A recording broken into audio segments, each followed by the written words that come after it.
Okay, I'm gonna go ahead and call the meeting to order because everybody's here and it's 5:00.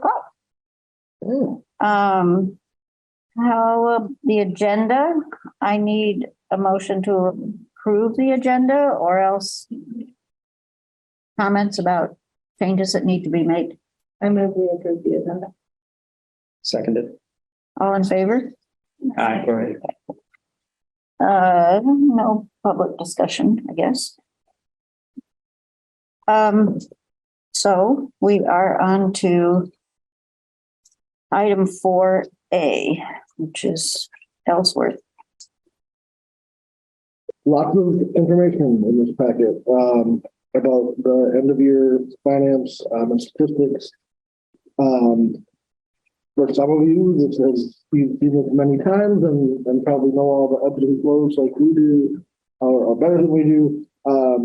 For some people, it's very new. So I tried to just kind of give a brief summary of the budget piece because I thought that might have some low-hanging questions, but obviously we're happy to do a deeper dive into specifics that people might have questions about. I feel like this budget wrapped up, much more normally than the past couple of years have. It felt by the end of it, it felt sort of like a traditional budget year. You can see by the overages and underage of spending that there were times in the year where we were still buying more PPE or there were supply issues and things, but I feel like it did sort of relax into itself by the end. I give huge credit to department heads. Some of them, as you saw, were sort of pennies away from exact spend outs. And I think that everybody sort of pulled together and made it work the best they could. So anybody have questions they want to talk about? I have a question because there's something I don't, not about this. I really appreciate the summary because it shows, where we were over and where we were under. But so in a few months, we'll approve the budget that you're going to put before city council, right? For next year, Yeah. And then city council approves it in March or sometime. Yeah, much later. And so have we ever seen, did city council approve everything we asked for last year? No. I would say it would be unusual for there to be an exact match of what we request and what is approved. Sometimes it's as nuanced as just moving resources from one line to another. So the values are different, but the bottom line is the same. Other times they say, hey, we hear you saying that you need more money for that, but this isn't the year that we can grant it. And this past year, coming into this year, they requested that we be as flat as possible. So I came in with a close to flat request. And there weren't like big gougers to it, but there were some increases that weren't approved. And again, there were some lines moved around. I think the movement is mostly because the finance department is very new. The leadership has changed and they're sort of visioning out how they're going to package the budget. But typically we start the budget cycle with what they call a kickoff. And we just got the email this week scheduling that for the end of September. And that's kind of where Jeff gives an overview of this is how I'm going to approach it. He starts to kind of give us those feelers like, let's be realistic and think, between a 2 and 4% increase or a flat or I think if we were going to do a reduction, we'd probably start to talk about it. And I don't know what to expect. I guess looking at other agencies that are working on the next budget cycle, it wouldn't surprise me if we did another sort of flat year. There are some things we're just going to have to advocate aggressively for. Children's programmers, for example, have those costs. We've used the same ones for many years, and some of them are just quadrupled in the last couple of years and things like that. But so the short answer is no, it doesn't look the same, but we haven't had anything too dramatic. Okay, so we haven't seen a 2023 budget. We, the board, is that right? Or did we? And I either wasn't here or I was, We give a document to the board, Jen, that has the requests. I don't think I've come across one of the previous packets. I know at the end of this first quarter, there'll be an update on the first quarter report where you can see the see it. budget lines there, but if you want. to see- No, it's okay. This is a really long way to get at my question. So the heating costs and the supplies and stuff that are quite a bit higher, they're not gonna go down, I would think. The heating one is a good example to kind of pick apart. So when we went in last year to talk about the budget, we knew that was going to be a big increase. And we even kind of knew approximately, the energy company already said, we think it'll be an X percentage increase. So we talked about that with the finance department and sort of ran it as a normal number, knowing it was going to go over. And the feeling was sort of, if it gets too much to handle, we can do a budget amendment, or the city might lead a cross-departmental change. But those things, we will, we have a list, kind of a running list of things that we know we have to ask for more just because the cost is up. So worst case, not worst case scenario, like I said, it had to be a completely flat budget that would essentially be a reduction because of the increases in things like fuel, Electricity. and even some of the paper supply issues and things like that. So it sounds like, well, I read this as you sort of made things balance this year because you didn't travel because as much and you held some positions for a little while. So does that mean positions will continue to be held? I don't think so. And I wouldn't say that we held positions because of the budget, but holding positions certainly helped us. Okay. We haven't been in that position since I've been here that we needed to intentionally kind of suppress that budget spending, the personnel spending. That has been more sort of a bonus for some other reason holding a vacancy open. The other reality is, since many of our legacy staff have retired, the holding of a vacancy to replace with a staff that will probably come in around the same amount does not have the same power as the gap between a legacy staff and a new hire. Okay, wow. Those, I don't know, does anybody else have budget comments? Elizabeth, I remember, oh, I'm sorry, John. I remember at one point you were concerned that things just weren't available to buy, that you needed to buy, but it looks like that kind of worked itself out pretty much. I think it worked itself out. Some things we kind of got at the last minute. Sometimes we found a new vendor for. I can't think of anything that we ran into an issue that just we didn't get our hands on. It did sort of change the landscape of what we bought when, but and some things people just had really good wherewithal. Brad ordered 3 times as much salt as he needed one year because he heard there was going to be a shortage. So we were able to not have to scramble to find it because somebody intentionally stocked up beforehand. That doesn't mean that this coming year there won't be new unexpected shortages. I still think we're probably facing some of those issues, but hopefully at a smaller scale. As someone who's new to this, I mean, it's brand new to me. I have to say, this is an impressive document because what it did, and I've been a long supporter of the library, but it makes me realize what a great job is being done here. To look at the list of people or groups that have used the rooms here. It's an extraordinary list, and that provides such an important cultural avenue or venue for this city.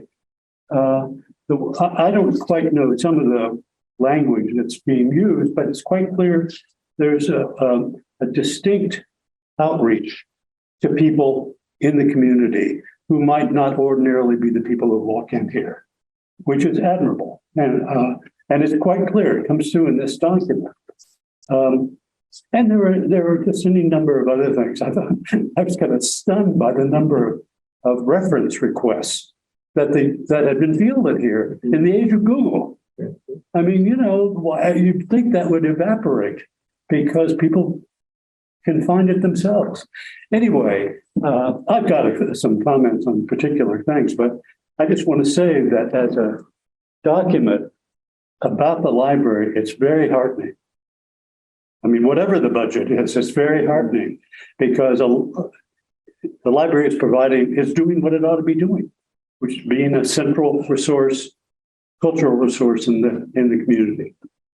I appreciate hearing that, and I think I always encourage staff to read these documents, the end of the year documents as well, because it tells the story of what everybody's work has come together to do. So I think that I appreciate hearing that, and I'll share that sentiment with the staff. Okay, are there, I guess moving on, are there specific questions about the budget that we have been given? I was interested in the rate between new purchases of books and withdrawn books. There's a balancing going on, and it's a spatial problem, I suppose, as much as anything. That's part of it. And this is probably trivial, but I noticed that with fiction, there's a much less draconian, I guess, withdrawal of books than with nonfiction. And I guess they have a longer shelf life. And that is to say, though, maybe fiction is something that people look for a year or 2 or 3 years after publication, while a nonfiction book, it comes and goes. I had no question about that. I just was interested. I mean, there are all kinds of things in here that fascinated me in terms of the way in which decisions are made in the library. Well, Anne may want to address that. My guess is it's a difference in the type of material and how many copies. There's a couple of things happening there. Our fiction books actually is far more draconian. We remove fiction books at a higher rate than we do if they're not circulating. So to stay on the shelf, a fiction book might have to circulate every 8 months to a year. So our fiction collection is pretty healthy. It's circulating quite well. Nonfiction, that's changing. People are using nonfiction differently. Our collection of nonfiction books used to be how-to manuals. If you wanted to learn something, you go to that. We have all of these car manuals, lots of things that you could find online pretty easily. Mm-hmm. That's changing. It's becoming much more narrative driven. Mm-hmm. So a lot of those older books that people aren't using anymore because they're going online for those materials or that information. That's kind of what's happening. Oh, that's interesting. So in some cases, we actually allow a nonfiction book not to circulate 2 to 3 years before we're pulling it, just because if we didn't do that, the shelves are vaccinated. And they were Thanks. Other comment? This doesn't require board action, then? No? Okay, let's move on then to the item B under 4, which is the bylaws, the policy review of the board bylaws. You've had plenty of time to look at them and to read over the explanation of what we were trying to accomplish. Are there comments or questions, or just want to vote? I have a comment or a question, actually. And did I read it right that the in-camera meetings of the committee or of the boards with a person they're dealing with in the institutional library is triggered by the person that's being examined? Yeah.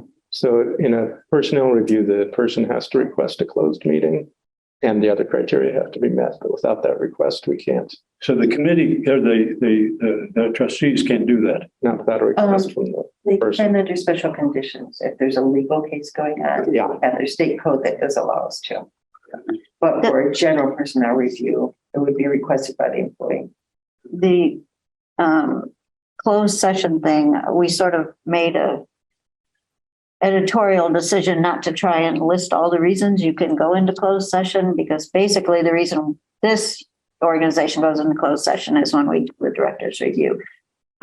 So if you really want to know, you can go to the Iowa code that's referred to, and there's probably those things we could. Or there are about half a dozen reasons why if you're going into a business transaction and a financial discussion, it needs to be private before an external offer is made.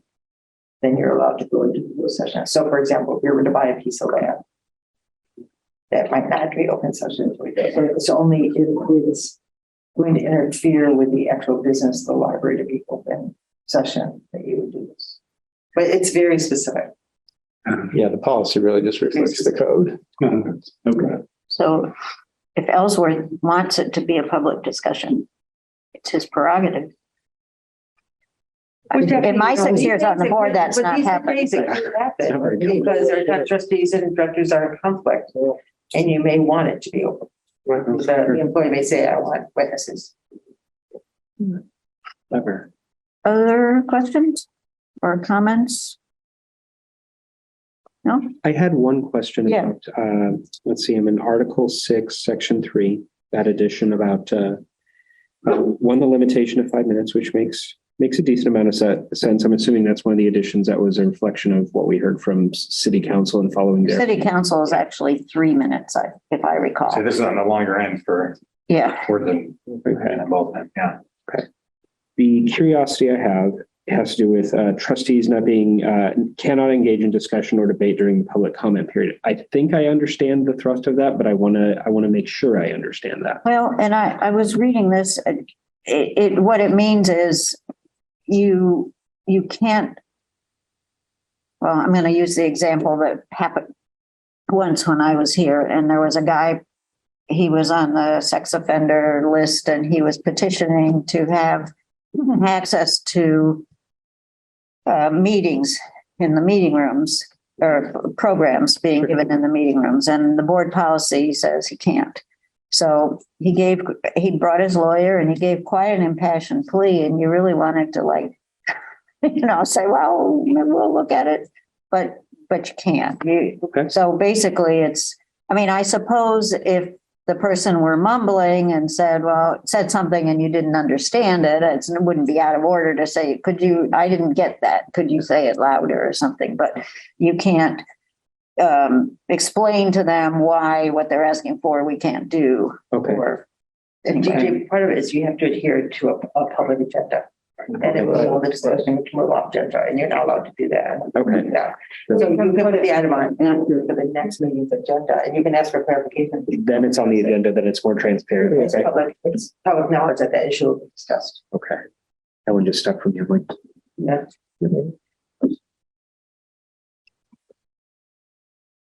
Anything else? Are we ready to make a motion to approve the bylaws, the revised bylaws? So moved. seconded.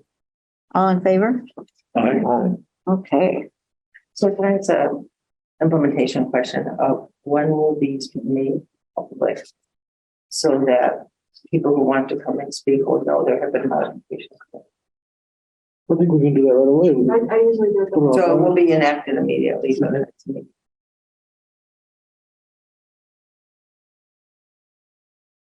Okay. The next one is nominating a finance committee.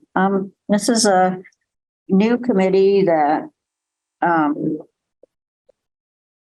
board felt and Ellsworth felt, perhaps it would be useful. I think you all got the information. I asked Ellsworth to clarify his expectations for what the committee would do. And I did send that out. So my suggestion is that we have a committee and then in June of next year, revisit it and see if we like what the committee is doing, if it's helpful for Ellsworth, if it's too much work, or if we don't want to do it anymore. And then the board president in July could appoint a new committee. It won't be me. So, so that's my suggestion that we do, is that this come back to the agenda in June as a discussion of whether we want to continue it or not. So two people who sort of volunteered at the meeting last month, Claire and Noah, indicated that they would be interested in participating. No one else wanted to be involved. So I decided I would go ahead and be a part of that committee. I don't think it necessarily takes 3 people. I think 2 would be enough. But I'm just sort of curious to see how it works. So unless somebody complains about me being on the committee, that's my plan. Absolutely not. Ending up on every committee this year. And I think, not the director evaluation committee. I think, You're right. You're getting my ears mixed up. what was I going to say? My suggestion for the committee is that we somehow figure out how to coordinate it so that if we have communications with Ellsworth, he doesn't get 3 separate things, that we sort of merge things and try and make it a little bit. So it'll be interesting to see how it works. We're down to staff reports already. Ellsworth? Only one thing to add, unless folks have questions, they did start the handrail installation today. So, that's been positive. I don't know how long the project will take, but I don't think it'll be super long. So it's in progress. I'll take some photos once it's done and let folks know if there's anything unusual that happens. Because that hardscaping was just redone, the possibility of finding, big surprises underground is pretty slim. So I'm Yeah, expecting but it it's to be. COVID era. I'm expecting. Probably will happen. Easy and quick. So that's good news. Otherwise, happy to answer any questions. I was just gonna ask how often Fletcher comes. Fletcher comes every other month. That's the bed bug dog. And we had an orphan dog that was sort of, all libraries around here use sort of a use dog. And when he went out of commission, there was sort of a pause.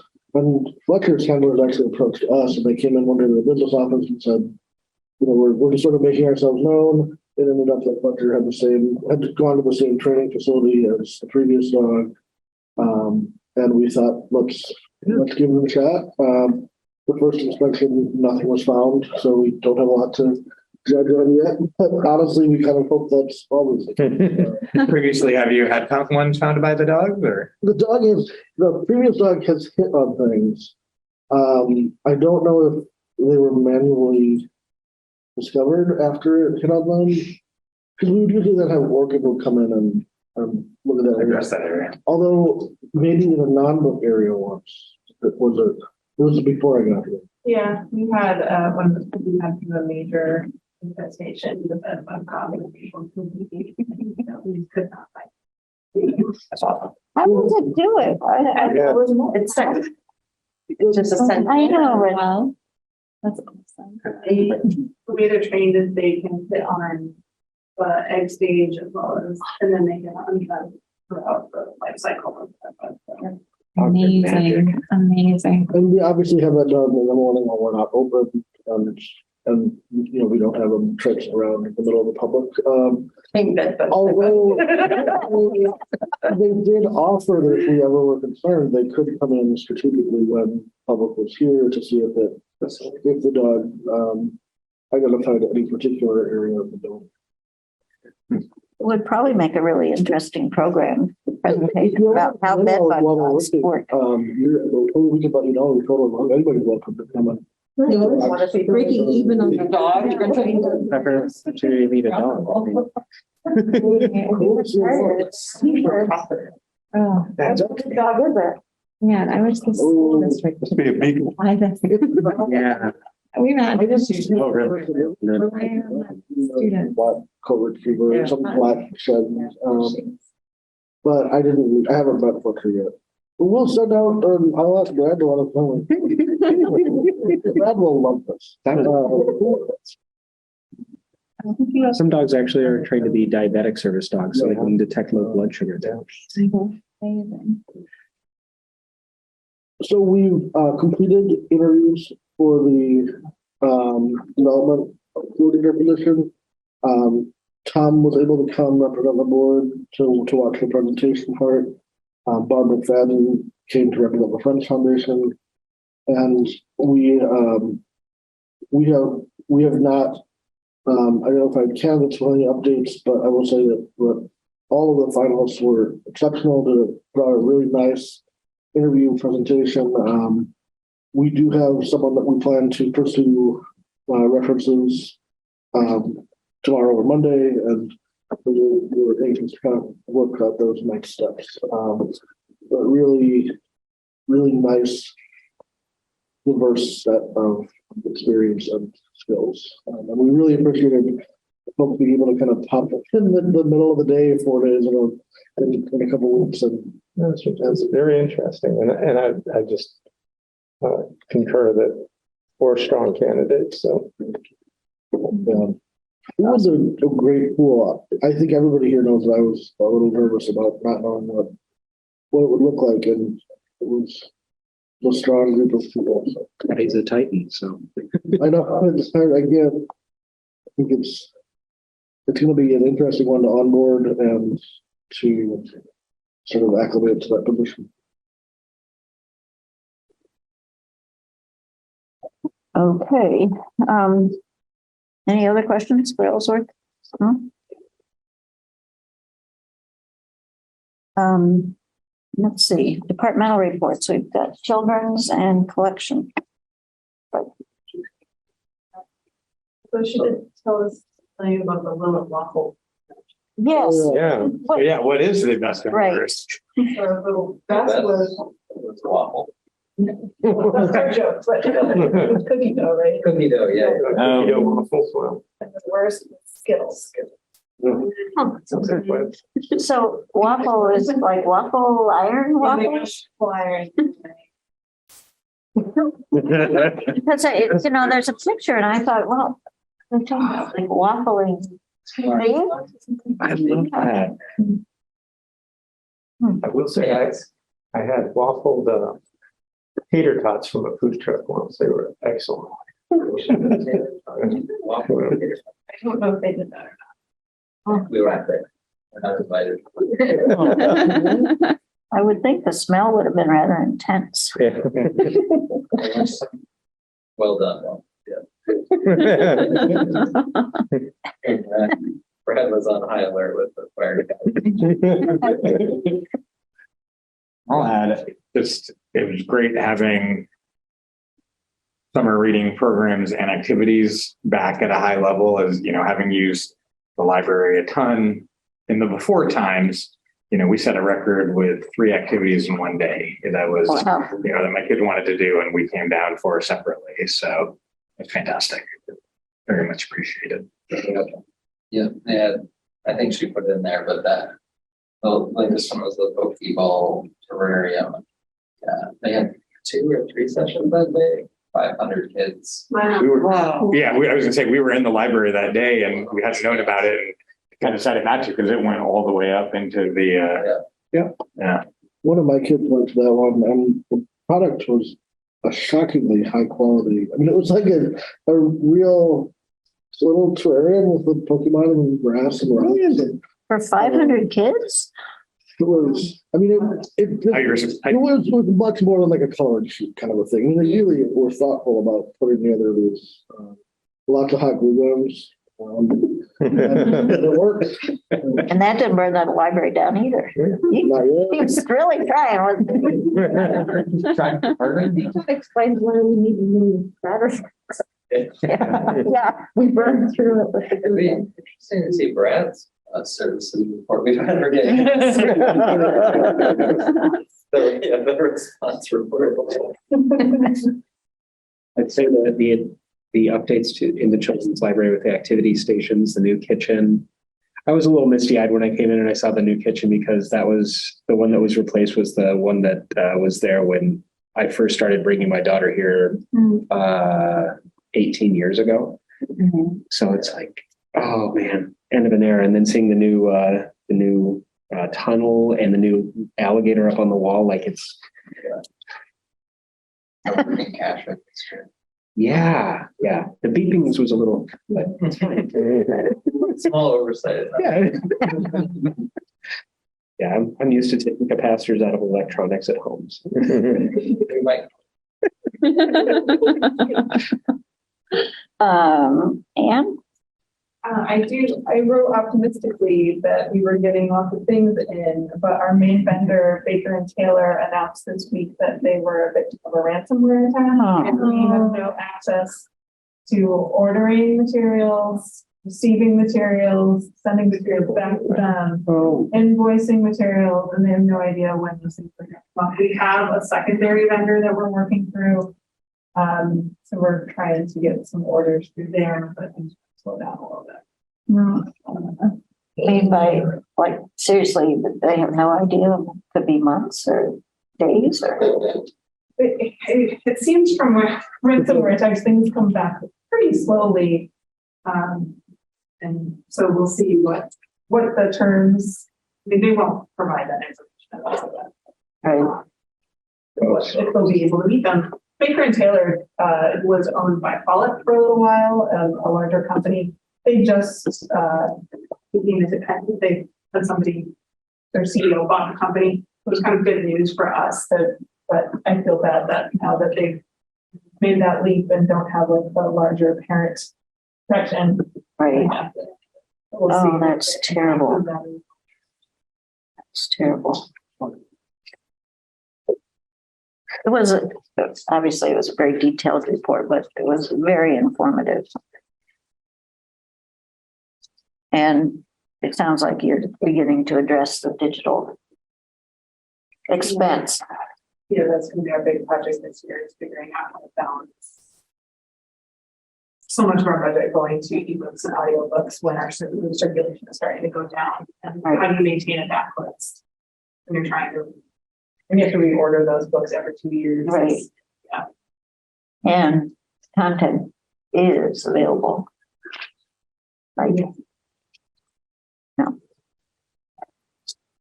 Okay, Brent? Do you have any? Well, I always learn things from your reports and so I did learn something again about this battery thing. I had no idea. And they're really, They're really Yeah. expensive.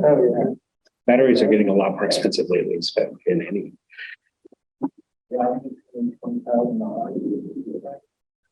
Oh.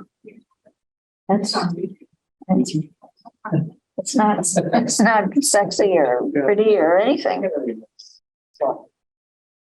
And Any then other- board lightning and use that as our. Right, yeah, exactly.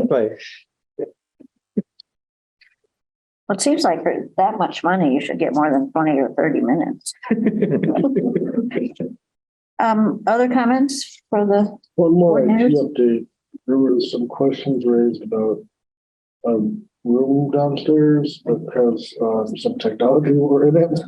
It is called the FOT room. That means, I mean, it's the fiber optic termination, right? Yeah. Yes, yes. So it used to go with the Yeah, I see. ICM, which it has been removed, but the FOT room remains. It's glamorous if anyone wants to look at it. Brett would love to show it off. I did get a quick tour from Brad. We got waving lights. So.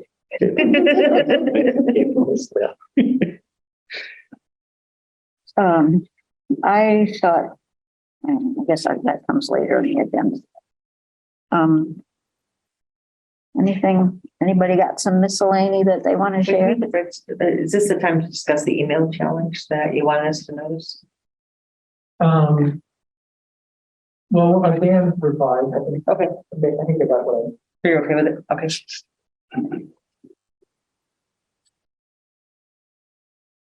Okay, President's report. Just a couple things. I did meet with Jen and Ellsworth about this quite elusive board. I don't know what it's called, board recognition, board retirement, board, new, anyway. We're trying to come up with something that would feel like it was worth people's while to come, that it would be sort of fun and celebratory. And also something that we could afford and something that ideally could be held at a time that would not require parents or whatever to stay late after a board meeting or something. We tossed around several ideas, possibly a brunch or after Saturday afternoon kind of thing, and various venues. We talked about the Walker Homestead, but it's really expensive, so that's not an option. Talked about what's the winery? That's Cedar Ridge place. Possibly Terry Trueblood, and we'd have something catered. Jen's also on her list to call is the power company. So that's kind of what we're looking at, is to have an event that would feel more festive and less obligatory. I guess that's perfectly frank. But to do this is going to take some organization and planning and my suggestion at this point is that we do it in June, and that way the retiring board members would be recognized, and always by June, we know who the new board members are, so they could be so it would check that box. And then we could invite whoever else, board members who have been already gone for a decade. And because we haven't had a dinner apparently in 3 years. So it doesn't seem like we really have to have it in the next month. That's kind of the conclusion we came to. Okay. Also, I'm very happy to take input from the leadership staff that typically comes, if it's Saturday afternoon or Sunday morning, or not Sunday, but a brunch, for instance, something like that would be acceptable in terms of their schedule, rather than staying after a board meeting and finding a place. It's hard because these places that you can rent out, I mean, they want $2,500. Well, unless you all really want to pay a lot for this dinner. So we're working on it. And when we have maybe 1 or 2 options, we can bring them back. But personally, I think the weather should be okay in June. It could be kind of more outdoorsy. Hopefully we sit here in these meetings with masks on. I don't know. And then we're going to get together and have dinner without masks. That seems a little bit weird, but so we're working on it. I think Terry Trueblood would be an excellent option for, city space and. Right. And I don't think Great they outdoor charge space us, you don't know yet. Still waiting to hear. Beautiful. Yeah, it's really Sign nice. out, yeah. I love it down And there. so, and it's, It was fairly expensive, but that was also for weddings and events. I think Ellsworth maybe I'm making this up, but I don't think so. At one point, I thought that the city had said that we could use it without paying a fee. That'd be ideal. So we'll keep working on it. And they may have some kind of a rubric for that, maybe for training and things. And we reviewed the other city facilities for like strategic plan, community engagement without a fee. So I don't know if this would be different or not, but we'll find out for sure. Okay, so we're working on it. I don't really have anything else. I guess I'm going to kind of piggyback on John's comments earlier about how impressed he is with the library. I mean, I've lived in Iowa City for 28 years now, I guess, but when I started as a board member, that first meeting, it was like, wow, they do all this stuff that I don't know because I'm never young. Anyway, I also just want to pass along kudos to, I mean, the staff here is amazing. And I don't really spend a lot of time in the library because I reserve a lot of books and I run in and pick them up and park out front and then I go. But one time I came in and there was a staff member sitting on the floor, the very hysterical lady who was clearly having a mental health crisis.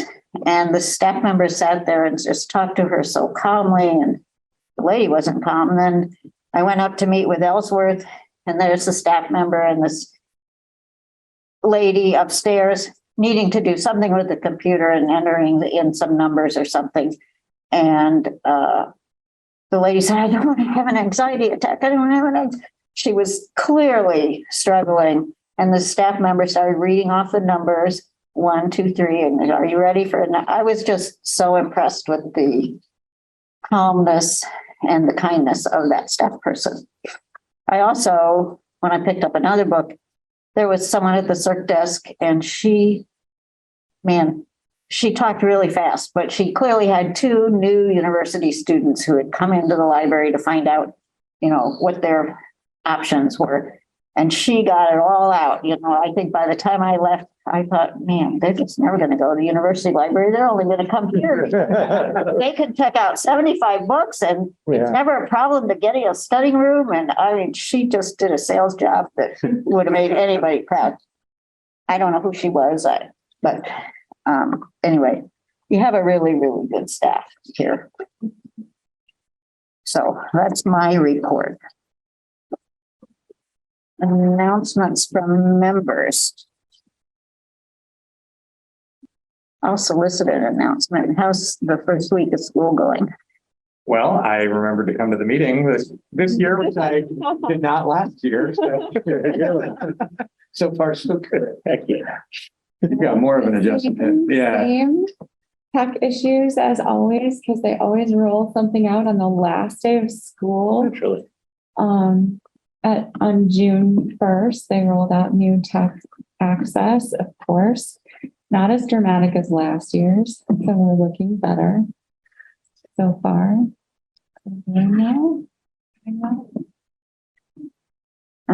Committee reports. No report, no foundation. No. I'm not on it anymore. I know. No, I'm sorry. Don't worry. I need to look at him. But he had a report last month, so I wouldn't have I another think one. the next meeting is in September. Won't be able to make it. I'll be. Maybe we'll have our new person.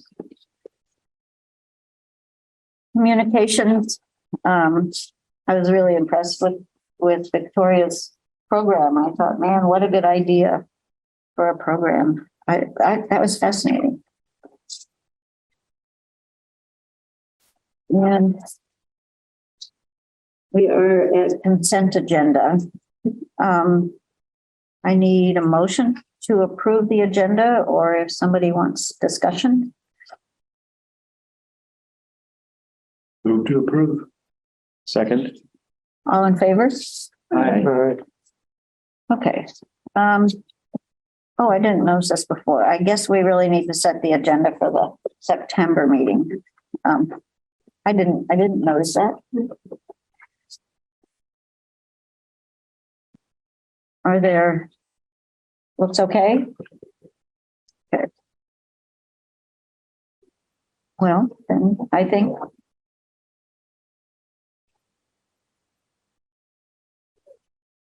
all right with you, Ellsworth? You look like you're studying it. No? Looks good to me. Okay. All right. In that case, I will adjourn the meeting.